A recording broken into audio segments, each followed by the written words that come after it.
नमस्कार साथियों, कैसे आप सभी। Good morning everyone. दोस्तों, आइडिया भारत वाली सीरीज को आज फिर से कंटिन्यू करना है और सेशन आज का लास्ट हो रहा है आइडिया भारत का। आज से हमारा जो आज के सेशन के बाद में समुद्री व्यापार वाले इस टॉपिक के बाद में जो है हमारा ये टॉपिक पूरी तरह से कंप्लीट हो जाएगा। तो बीए फर्स्ट ईयर वालों का दोस्तों अब ये आइडिया भारत कंप्लीट हो चुका है और अभी तक कोई मेरे पास ऐसी कोई विशेष कमेंट नहीं आई है कि इसके स्थान पर अर्थात कि मॉर्निंग में 9 बजे कौन सी क्लास अर्थात कौन से सब्जेक्ट को स्टार्ट करना है। तो अब जो है प्लानिंग अब मेरी रहेगी, मैं अपने अनुसार जो भी है कल से नया सेशन स्टार्ट कर देंगे, ठीक है ना। तो दोस्तों शुरू करते हैं अपना आज का सेशन और आज के सेशन के साथ ही आइडिया ऑफ भारत को हम करते हैं कंप्लीट, ठीक है। जैसा कि सीरीज के अनुसार आपके सिलेबस के अकॉर्डिंग अगर मैं आपको बताऊं तो यूनिट 5 चल रही थी और यूनिट 5 का दोस्तों हमारा ये लास्ट टॉपिक आज होने जा रहा है, समुद्री व्यापार वाला।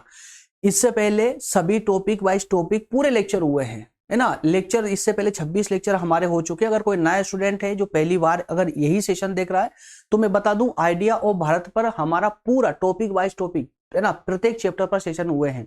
हर टॉपिक पर एक लेक्चर हमने लिया है और नोट्स भी आपको उसी की डिस्क्रिप्शन में उसके माध्यम से प्रोवाइड भी करने का प्रयास किया है, ताकि आपको डिस्क्रिप्शन में नोट्स डाल दी गई है, लिंक डाल दी गई है पीडीएफ की, जहां से आप आसानी से डाउनलोड कर सकते हैं। चलिए शुरू करते हैं आज का सेशन। बहुत छोटा सा सेशन है, ज्यादा लेंथी नहीं होगा, इसलिए डायरेक्टली ही दोस्तों हम सेशन पर मूव करेंगे। लेकिन उससे पहले ध्यान दीजिएगा टॉपिक क्या हमारा, समुद्री यात्रा। कौन सी समुद्री यात्रा? आधुनिक भारत की नहीं बल्कि प्राचीन भारत की समुद्री यात्रा। और चूंकि प्राचीन भारत की समुद्री यात्रा का जब भी प्रश्न आता है तो ये एक प्रश्न ऐसा है समुद्री यात्रा का कि समुद्री यात्रा एक ऐसी सभ्यता के द्वारा शुरू किया जा सकता है जो अपने आप में काफी सक्षम हो चुकी है ना। तो और जैसा कि मैंने आपको प्रत्येक सेशन में, कई सेशनों में आपको मैंने बताया भी है कि पूरी दुनिया में सबसे पहले कोई संस्कृति या सभ्यता की शुरुआत मानी जाती है ना, तो वो भारत से ही मानी जाती है, सिंधु घाटी सभ्यता के समय से। तो सिंधु घाटी सभ्यता उस समय की सभ्यता रही है दोस्तों, जो शहरों में निवास करती थी वो सभ्यता, मतलब अपने आप में काफी सक्षम सभ्यता थी वो। उस समय से ही समुद्री यात्रा की भी अगर हम बात करें तो ये लगभग 3300 से लेकर के 1300 ईसा पूर्व तक की कहानी मानी जाती है कि उस समय में भारत में शुरुआत हुई थी क्या, समुद्री यात्रा। अर्थात कि विदेशों के साथ में व्यापार करने के लिए, विदेशों के साथ व्यापार करने के लिए समुद्री यात्रा की आवश्यकता पड़ती थी। समुद्र के माध्यम से भी व्यापार होते थे भारत के, सिंधु घाटी सभ्यता के समय से, है ना। तो ऐसा ही कुछ टॉपिक है दोस्तों जिसमें आज हम जानेंगे कि प्राचीन भारत में किस प्रकार की व्यवस्था थी समुद्री व्यापार को लेकर के। आइए शुरू करते हैं, है ना, शुरू करते हैं आज का सेशन। कंटेंट, बस कंटेंट में आपको एकदम सटीक कंटेंट दे रहा हूं। इस कंटेंट के माध्यम से आप इस टॉपिक को पूरी तरह कवर कर पाएंगे। इसी कंटेंट को मैं, जैसे लास्ट सेशन में मैंने क्या किया था, कंटेंट दिया आपको और उसी कंटेंट को पढ़ के जो है एक्सप्लेन करके और मैंने छोड़ दिया था, है ना। कोई एक्स्ट्रा यहाँ पर मैंने कुछ नहीं दिया था कि उस छोटा सा सेशन होगा आज का भी, कल के सेशन की तरह ही। चूंकि जो ये टॉपिक है दोस्तों कभी कभार क्वेश्चन आ जाते हैं इन टॉपिकों से भी, इसलिए थोड़ा सा आप अपने मस्तिष्क में रख लीजिएगा सेपरेटली। बाकी तो दोस्तों इससे जो है ना मर्ज होकर के ही क्वेश्चन आते हैं, लेकिन सेपरेटली कभी कभार पूछ लिए जाते हैं, तो क्यों रिस्क लेना। थोड़ा सा है, मुश्किल से 15-20 मिनट का टॉपिक होगा, लेक्चर होगा, इसको कवर कर ही लीजिए, ठीक है ना। आइए शुरू करते हैं। तो दोस्तों प्राचीन भारत में अगर हम बात करें तो विदेशी व्यापार का चलन भी हमें कई प्रकार से देखने को मिला है, या कहें कि कई ऐसे प्रमाण हमें प्राप्त हुए हैं जिनसे पता चलता है कि प्राचीन भारत में विदेशी व्यापार हुआ करता था। और ये जो विदेशी व्यापार है ये समुद्र के माध्यम से हुआ करता था, समुद्र के रास्ते हुआ करता था। हालांकि कंप्लीट पूरा विदेशी व्यापार सिर्फ समुद्र के माध्यम से नहीं होता था, बल्कि उत्तर भारत की अगर हम बात करें तो उत्तर भारत में जो पहाड़ियां थी दोस्तों, है ना, पहाड़ियां थी, तो उन पहाड़ियों के माध्यम से भी जो है व्यापार हुआ करता था, है ना, स्थल मार्ग से भी व्यापार होता था। लेकिन चूंकि आज का हमारा टॉपिक ही है समुद्री व्यापार, तो हम सिर्फ समुद्री व्यापार की बात करेंगे। अगर प्राचीन भारत की दोस्तों हम बात करें तो विदेशी व्यापार तो था ही, साथ में समुद्री के माध्यम से भी व्यापार किया जाता था। और ये समुद्री जो व्यापार होता था वो विशेष रूप से पश्चिमी तट से होता था। कहां से? पश्चिमी तट से। पश्चिमी तट समझते ना, पूर्व पश्चिम उत्तर दक्षिण में आपको कई बार बता चुका हूं, है ना। तो पश्चिमी जो तट था हमारा, समुद्री तट, वहां से अधिकतम व्यापार हमारा होता था। और आज भी जो है मैक्सिमम व्यापार हमारा पश्चिमी तट से आज भी होता है। क्लियर है? इसे समुद्री व्यापार भी कहा जाता है, जो समुद्र के माध्यम से होता था। प्राचीन भारत में कई देशों के साथ में व्यापारिक संबंध थे। हमारे प्राचीन भारत के भी कई अन्य देशों से भी संबंध थे। जैसे कि वैदिक भजनों में अगर प्रूफ की बात करें तो वैदिक काल के जो भजन थे उन भजनों में एक स्पष्ट संकेत मिलता है कि भारत ने काबुल और पश्चिम एशिया के देशों के साथ में व्यापार किया था। देखिए प्राचीन भारत के अर्थात कहें कि वैदिक समय का, वैदिक काल के, जब वैदिक काल था उस वैदिक काल में जो भजन प्रचलित थे उन भजनों से भी हमें ये संकेत मिलते हैं कि काबुल और पश्चिमी एशिया के साथ में हमारे जो है व्यापारिक संबंध स्थापित थे। क्लियर है। बौद्ध काल की बात करें तो बौद्ध काल तक नाविकों ने वर्मा, मलाया, इंडोनेशिया द्वीप के साथ में संपर्क बनाया और भारत ने रोमन साम्राज्य के साथ समुद्री व्यापार की स्थापना की। तो बौद्ध काल की घटना कब की है दोस्तों? तो ये प्रथम शताब्दी की हम कह सकते हैं इसको, है ना, प्रथम शताब्दी की कह सकते हैं कि बौद्ध काल तक के, हालांकि प्रथम शताब्दी से भी पहले की घटना है, ये ईसा पूर्व की घटना है, लेकिन बौद्ध काल में जब प्रथम शताब्दी थी उस समय की घटना अगर हम बोलें तो उस समय के जो नाविक हुआ करते थे, ये सब नाविक ही है ना, ये सब नाविक ही है। तो जो नाविक हुआ करते थे, हालांकि इनमें कुछ यात्री भी है, नाविक मतलब कि जो नाव चलाते थे, जिनका व्यापारी था, तो नाविकों ने बर्मा के साथ में, मलाया के साथ, इंडोनेशिया के साथ भी अपने संबंध स्थापित कर रखे थे। रोमन साम्राज्य, रोम देशों ने ना, तो रोमन साम्राज्य के साथ समुद्री व्यापार की स्थापना की जा चुकी थी। इन सब के अलावा भारत ने मुख्य रूप से पश्चिम में विलासिता की वस्तुओं को निर्यात किया। निर्यात आयात तो समझते हैं ना आप लोग। निर्यात का मतलब क्या होता है?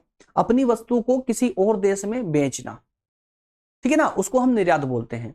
और उसी वस्तु को अगर हम अपने ही देश में बेचेंगे तो उसे निर्यात नहीं कहेंगे, याद रखिएगा, ठीक है ना। चाहे आप एक स्टेट से दूसरे स्टेट में बेच रहे हैं तो उसको हम निर्यात नहीं कहेंगे। निर्यात सिर्फ जब अंतरराष्ट्रीय व्यापार होता है तो उसी में निर्यात और आयात के शब्द इस्तेमाल होते हैं।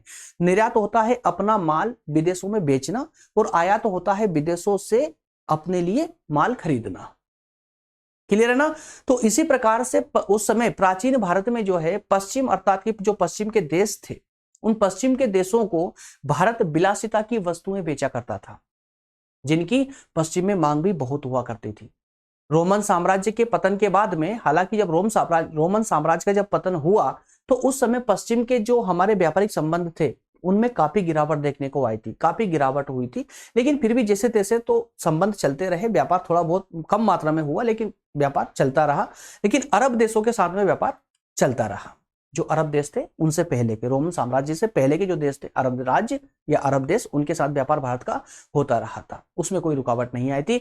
भारत और चीन की अगर बात करें दोस्तों तो भारत और चीन के बीच में एक अनुबंध भी समुद्र के माध्यम से स्थापित किया गया था। अनुबंध, ध्यान दीजिएगा, भारत और चीन के बीच में प्राचीन समय में भी जो है व्यापार स्थापित था, व्यापार होता था। और चीन के साथ भारत का व्यापार काफी बढ़ भी चुका था। भारतीय मसाले, गहने, इत्र या और भी अन्य कई लग्जरी वस्तुएं थी जो चीन को निर्यात की जाती थी। क्लियर है, चीन को निर्यात की जाती थी। कई प्रकार की भारतीय वस्तुओं का निर्यात चीन में भी किया जाता था। क्लियर है। इसी प्रकार से दोस्तों कुछ विद्वानों ने यह सुझाव दिया, कुछ विद्वानों का मानना यह था, कुछ विद्वानों ने, ध्यान रखिएगा, इसमें दो चीज देखेंगे आप लोग। कुछ विद्वान ये मानते थे कि भारत के जो नाविक, जो बेड़ा हुआ करता, जो जहाज हुआ करते थे, उन जहाजों में 1000 यात्रियों को ले जाने की क्षमता थी। कुछ यात्रियों का ऐसा मानना था। वहीं पर एक विद्वान है प्रोफेसर बातम साहब, तो उन्होंने कहा कि ये एक अतिशयोक्ति है। 1000 यात्रियों को ले जाने वाली जो बात है ये अतिशयोक्ति है, मतलब जरूरत से ज्यादा बढ़कर के बताया गया है, बल्कि ऐसा नहीं था। वही यूनानी इतिहासकार प्लिनी है, यूनानी इतिहासकार प्लिनी, इनका कहना है, इनका मानना है कि भारत में जो जहाज थे ना वो 3000 इम्फोरा या केवल 75 टन तक का माल ढोने में सक्षम थे। 75 टन माल ढोने तक सक्षम थे। वहीं पर चीनी यात्री फाइयान, नाम जरूर सुना होगा आप लोगों ने, तो चीनी यात्री फाइयान का कहना था कि भारतीय जहाज जो है 1000 नहीं बल्कि 203 व्यक्तियों को ले जा सकते थे। कितने? 203 व्यक्तियों को ले जा सकते थे। प्राचीन समय में, प्राचीन भारत में जो जहाज थे उनकी क्षमता 203 व्यक्तियों को ले जाने की थी। क्लियर है। तो प्राचीन भारत के अधिकांश जो बंदरगाह, जैसा मैंने आपको बताया, अधिकांश बंदरगाह जो है दोस्तों पश्चिमी तट पर थे। पश्चिमी तट किसको बोलेंगे हम? चलिए अगली स्लाइड में मैप बना हुआ उसको समझा दूंगा मैं आप लोगों को, है ना। तो अधिकतम जो बंदरगाह थे भारत में वो पश्चिमी तट पर थे। कहां? पश्चिमी तट पर, है ना। और पूर्व में ऐसा नहीं कि पूर्व में कुछ था नहीं, पूर्व में भी था। तो पूर्व में उस समय कैंफा नाम का जो एक बंदरगाह था वो बहुत फेमस था, कैंपा नाम का, है ना। और ये केम्पा जो बंदरगाह था दोस्तों, ये गंगा बेसिन में स्थित था। गंगा बेसिन किसको बोलेंगे दोस्तों? गंगा बेसिन का मतलब ये हुआ कि गंगा नदी और गंगा नदी में जितनी भी नदियां मिल रही है, उन सभी नदियों का जो क्षेत्र है, उसके आसपास का जो क्षेत्र है, जहां जहां से वो नदियां बहकर आई है, वो सारा गंगा बेसिन कहलाएगा। क्लियर है? तो गंगा बेसिन में ये स्थित था। हालांकि मौर्य काल के समय तक जो है ये केम्पा जो बंदरगाह था, ये लुप्त होने लग गया। इसने अपना महत्व खो दिया था। लुप्त नहीं हुआ, लगभग इसने अपना महत्व खो दिया था, क्योंकि उसी के समय इसका कॉम्पिटिटर खड़ा हो गया था। एक कॉम्पिटिटर मतलब कि इसका एक और बंदरगाह बहुत ज्यादा प्रचलित हो गया था, ताम्रलिप्ति। क्या नाम से? ताम्रलिप्ति। और ये ताम्रलिप्ति जो बंदरगाह था दोस्तों, इसी ने मौर्य काल में धूम मचा रखी थी, मतलब बहुत ज्यादा फेमस था, बहुत प्रसिद्ध था। गंगा बेसिन के मुख्य समुद्री बंदरगाह के रूप में यह बहुत ज्यादा विकसित हुआ। वो ताम्रलिप्ति से रवाना हुए जहाज जो है दक्षिण पूर्व एशिया तक भी जाया करते थे या व्यापार किया करते थे। जबकि इतना बड़ा एरिया जो है ना, ये केम्पा बंदरगाह का नहीं था। तो ताम्रलिप्ति बंदरगाह से जो जहाज जाते थे, वो दक्षिण पूर्वी एशिया तक भी, सिलोन के साथ, सिलोन के अलावा दक्षिण पूर्वी जो एशिया था, वहां तक भी ये व्यापार करते थे, दक्षिण पूर्वी एशिया तक का, है ना। उसमें जो है आपके इंडोनेशिया वगैरह, जो इंडोनेशिया के आसपास के जितने भी राष्ट्र है, वो सब आ जाते हैं। क्लियर है? इसी के साथ में तमिल राजाओं ने भी समुद्री व्यापार को बढ़ाने के लिए, उसको प्रोत्साहित करने के लिए अच्छा प्रयास किया था। उन्होंने कई बंदरगाह बनवाए, प्रकाश घर बनवाए, है ना, घरों का निर्माण करवाया। अच्छा, बंदरगाह तो आप समझते हैं क्या होता है, प्रकाश घर समझते हैं ना क्या होता है। लाइट हाउस किसको बोलते हैं दोस्तों? कई दोस्तों को नहीं पता होगा, मैं थोड़ा सा बता देता हूँ।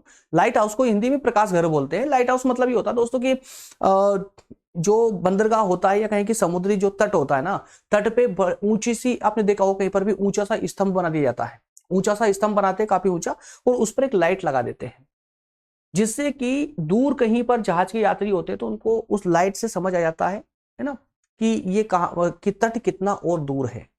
क्लियर है? तो उनको दिशा बताने के लिए ही इस लाइट हाउस का प्रयोग किया जाता है। लाइट हाउस और कुछ नहीं होता, बल्कि लंबा सा, एक बड़ा सा, ऊंचा सा एक स्तंभ होता है, उस पर एक लाइट चमकती रहती है ना। तो इन सबका निर्माण उस समय करवाया गया था, है ना। और इसके अलावा जो है, जो यवन देशों के जो जहाज हुआ करते थे, ये इन्हीं बंदरगाहों पर आते थे, यहाँ पर माल इनका आता था, आना हो जाना इसी बंदरगाह से होता था। भारत द्वारा निर्यात की जाने वाली मुख्य वस्तुएं मसाले, इत्र, गहने, बढ़िया वस्त्र, चीनी, चावल, घी, हाथी दांत, ये सब शामिल थी। जो मुख्य वस्तुएं थी ना, जिनका निर्यात किया जाता था भारत से, उनमें मुख्य वस्तुओं में सबसे मुख्य तो थी मसाले, उसके बाद में इत्र थे, गहने भी थी, बढ़िया वस्त्र थे, है ना, जो कि विश्व में सबसे उच्च कोटि के वस्त्र हुआ करते थे, चीनी, चावल, घी, हाथी दांत, ये सब हुआ करते थे दोस्तों। क्लियर है? तो ये सब जो है मुख्य वस्तुएं थी। इनके अलावा लोहा, लाख और इंडिगो। इंडिगो क्या है? एक कलर है ना, ब्लू कलर है। तो इंडिगो, इनकी भी काफी मांग हुआ करती थी, इनका भी निर्यात होता था। इन निर्यातों के बदले में भारत को अच्छा खासा सोना प्राप्त होता था। भारत ऐसे ही सोने की चिड़िया नहीं बनाता, है ना। चलिए, इसमें मैं यहाँ पर इस मैप में दिखाने का प्रयास करता हूँ आप लोगों को। देखिए दोस्तों, आपको आपका प्यारा भारत दिख रहा है, ये आपका प्यारा भारत है ना, ये भारत है आपका। क्लियर है? इसमें ये आपका उत्तर, ठीक है ना, दक्षिण, इस साइड में जाएगा आपका पूर्व, और ये है आपका पश्चिम। तो पश्चिम के जो राष्ट्र थे ये वाले, देखिए ये जो पश्चिम घाट है आपका, ये पश्चिम घाट है। तो यहां सबसे ज्यादा बंदरगाह यहीं पर थे उस समय, प्राचीन भारत में सबसे ज्यादा बंदरगाह ये पश्चिम घाट पर हुआ करते थे, पश्चिम घाट पर, ठीक है ना। हालांकि कुछ कबार जो कोई कोई से बंदरगाह जो है आपका पूर्वी घाटों पर भी थे, लेकिन दक्षिण में भी काफी ज्यादा थे, दक्षिण घाट पर ज्यादा थे पूर्वी घाट की अपेक्षा। क्लियर है? चलिए, इसको हटाना पड़ेगा।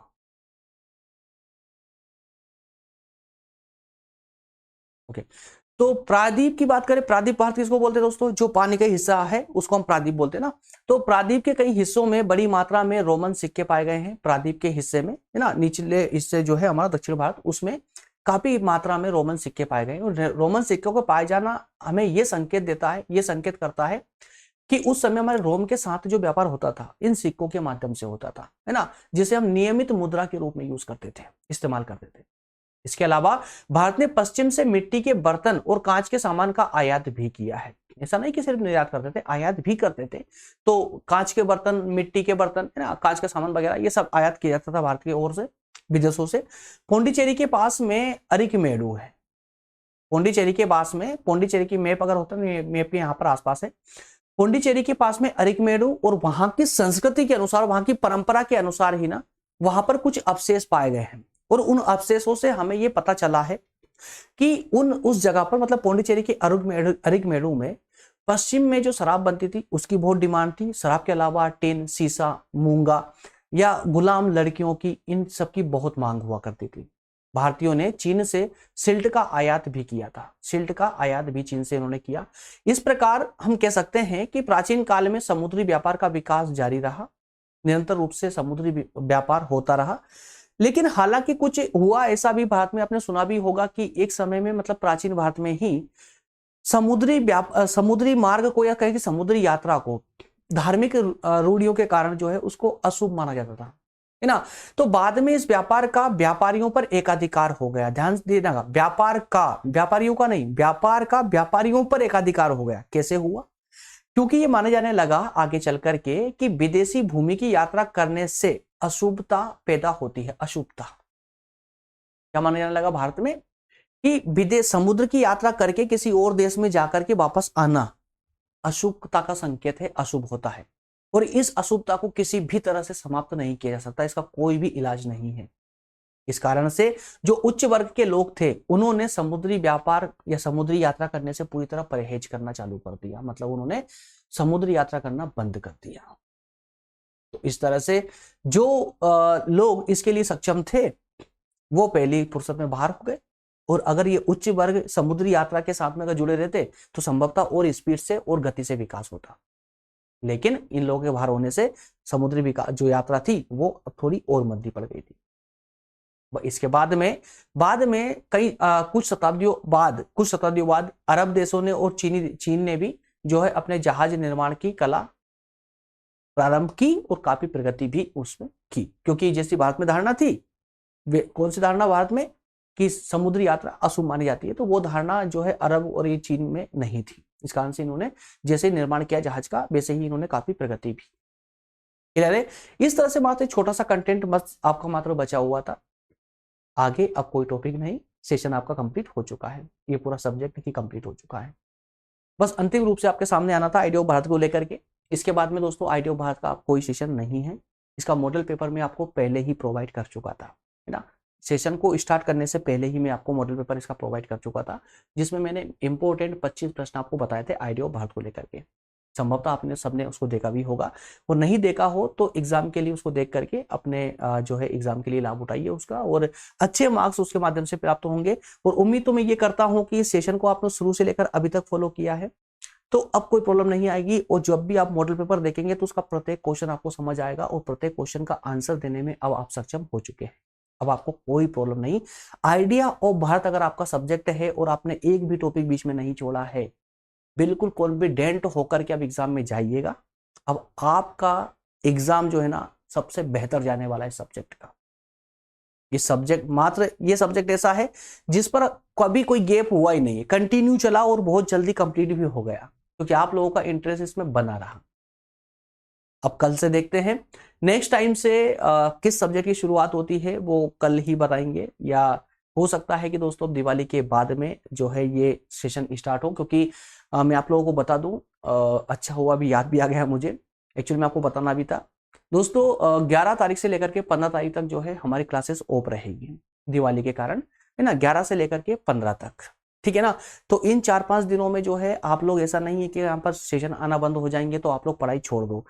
दिवाली का एंजॉय कीजिए, त्योहार मनाइए, बहुत अच्छे से मनाइए। मैं आप सभी को बहुत बहुत बधाई देता हूँ, शुभकामनाएं, दिवाली की ढेर सारी शुभकामनाएं। लेकिन दोस्तों सिर्फ दिवाली ही मनाते मत रहिएगा, एग्जाम आपके सर पर है, आपके नजदीक है, एग्जाम की तैयारी भी आपको बेहतर तरीके से करनी है। याद रखिएगा, त्योहार के चक्कर में एग्जाम मत भूल जाइए, क्योंकि अभी आपका कर्म बहुत जरूरी है, और आपका कर्म है स्टडी करना।